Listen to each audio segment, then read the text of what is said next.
ക്രൈസ്തവരുടെ ഏറ്റവും പ്രധാനപ്പെട്ട പുണ്യ ദിനമാണ് ഈസ്റ്റർ അഥവാ ഈശോയുടെ ഉയിർപ്പ് തിരുനാൾ.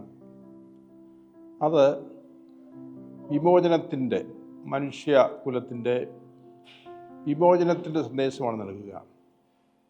ഈസ്റ്റർ എന്ന വാക്കിൻ്റെ അർത്ഥം കടന്നുപോകൽ എന്നർത്ഥമുള്ള ഒരു വാക്കിൽ നിന്ന് ഉരുത്തിരിയുന്നതാണ്. പാസ് ഓവർ എന്ന് പറയും ഇംഗ്ലീഷിൽ. പെസഹ എന്നുള്ള ഒരു വാക്കാണ് അതിൻ്റെ ഉത്ഭവം ഹീബ്രു ഭാഷയിൽ. അതിൻ്റെ അർത്ഥം കടന്നുപോകൽ. അപ്പോൾ ഇത് ഈശോയുടെ ഒരു കടന്നുപോകൽ ആണ് അർത്ഥമാക്കുക. മരണത്തിൽ നിന്ന് ജീവനിലേക്ക്, ഈ ലോകത്തിൽ നിന്ന് സ്വർഗീയ രാജ്യത്തിലേക്ക്.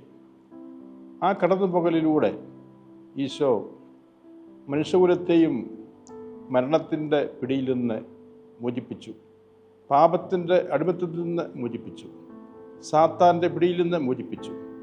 അങ്ങനെ ഈശോ തൻ്റെ പീഡാസഹനവും മരണവും ഉത്ഥാനവും വഴി മനുഷ്യകുലത്തിന് യഥാർത്ഥമായ സ്വാതന്ത്ര്യം പ്രദാനം ചെയ്തു. ഇങ്ങനെ ഈശോയോടുകൂടെ സഹിച്ച് മരിച്ച് ഉയർപ്പിക്കപ്പെടുന്ന ഒരു ദൈവവിളിയാണ് മനുഷ്യൻ്റേത്. അപ്പോൾ അതൊരു കടന്നുപോകലാണ്. നമ്മളെല്ലാവരും ഈ ലോകത്തിൽ താൽക്കാലികമായ ഒരു വസതിയിലാണ് കഴിയുന്നത്. ഈ താൽക്കാലിക പ്രവാസ ജീവിതത്തിൽ നിന്ന് നമ്മുടെ യഥാർത്ഥ ഭവനമായ സ്വർഗരാജ്യത്തിലേക്ക് ഉള്ള കടന്നുപോകൽ, അത് നമ്മുടെ ഈ മരണത്തിലൂടെയാണ് സംഭവിക്കുക. അതുകൊണ്ട് ഈസ്റ്റർ നമുക്ക് ജീവൻ്റെ സന്ദേശമാണ് നൽകുക. നമ്മുടെ ജീവിതത്തിൽ നമുക്ക് എല്ലാവിധ പ്രത്യാശയും ശക്തിയും ആത്മധൈര്യവും പകരുന്നത് ഈ സംഭവമാണ്. കാരണം ഈശോ എല്ലാത്തിനെയും കീഴടക്കി വിജയിച്ചു. തിന്മയുടെ, സാത്താൻ്റെ എല്ലാ ശക്തികളെയും അവിടുന്ന് കീഴ്പ്പെടുത്തി. അങ്ങനെ മനുഷ്യകുലത്തിന് യഥാർത്ഥമായ സ്വാതന്ത്ര്യം പ്രദാനം ചെയ്തു.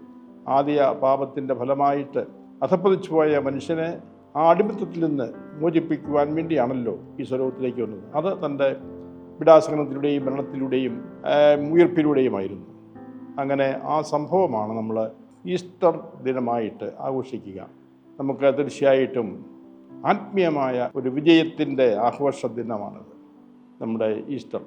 ആകയാൽ ആ ഒരു സന്തോഷത്തോടുകൂടെ, പ്രത്യാശയോടുകൂടെ, ആത്മധൈര്യത്തോടെ, ആത്മവിശ്വാസത്തോടുകൂടെ നമുക്ക് ഈ ഈസ്റ്റർ ആഘോഷിക്കാം. അത് യഥാർത്ഥമായ സമാധാനത്തിൻ്റെ സന്ദേശം പകരുന്നതാണ്. ഈശോ ഉത്ഥാനം ചെയ്തതിന് ശേഷം പ്രത്യക്ഷപ്പെട്ടപ്പോൾ നിങ്ങൾക്ക് സമാധാനമെന്നാണ് ആശംസിച്ചത്. അങ്ങനെ യഥാർത്ഥ സമാധാനമായ ഈശോയിൽ നിന്ന് ലഭിക്കുന്ന ആ സമാധാനം നമ്മുടെ ജീവിതത്തിൽ ഉടനീളം നമുക്കും അനുഭവിക്കുവാൻ ഇടയാകട്ടെ.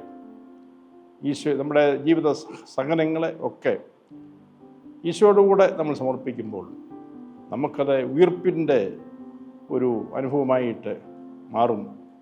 ആ രീതിയിൽ ഈ ഉയിർപ്പ് ആഘോഷിക്കുവാനും നമ്മുടെ ജീവിത ലക്ഷ്യം സാധിക്കാനും നമുക്ക് പ്രത്യേകമായിട്ട് പ്രാർത്ഥിക്കാം. നിങ്ങൾക്കെല്ലാവർക്കും ഞാൻ ഈസ്റ്ററിൻ്റെ ഈ പെസഹ അനുഭവത്തിൻ്റെ, കടന്നുപോകൽ അനുഭവത്തിൻ്റെ ആശംസകൾ സ്നേഹപൂർവ്വം നേരുന്നു.